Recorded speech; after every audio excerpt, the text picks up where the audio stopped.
আমার ঘরটা দেখেন,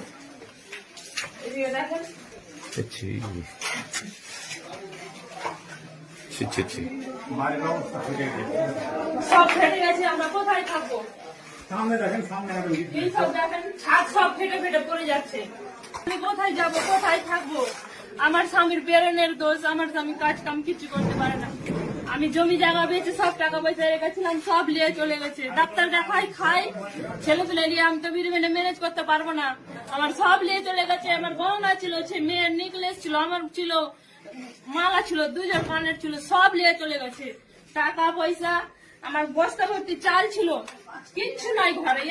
এক বস্তা পেঁয়াজ সব নিয়ে চলে গেছে। আমার স্বামী তো বেরোনের দোষ বলে কাজও কম করে আগে হয়নি। কিসের জন্য হচ্ছে? আমরা ছেলে মেয়ে নিয়ে কোথায় যাবো? বাচ্চা ছেলে নিয়ে কোথায় থাকবো? এইসব পুড়িয়ে দিয়েছে। তো কি নিয়ে থাকবো? কে এইসব করেছে আমাদেরকে? আমার স্বামী উচ্চ নিচে কারোর সঙ্গে কথা বলতে জানে না। আমার ঘরে এসে সব চিন্তাই করলো, পরে নিয়ে গিয়ে না আগুন দিল, চিন্তাই করে নিয়ে গেল। আগুনটা না দিত তবে আমি থাকতে পেতাম দুটো ছেলে মেয়ে নিয়ে। আমরা এখন কোথায় যাবো ছোট ছেলে নিয়ে?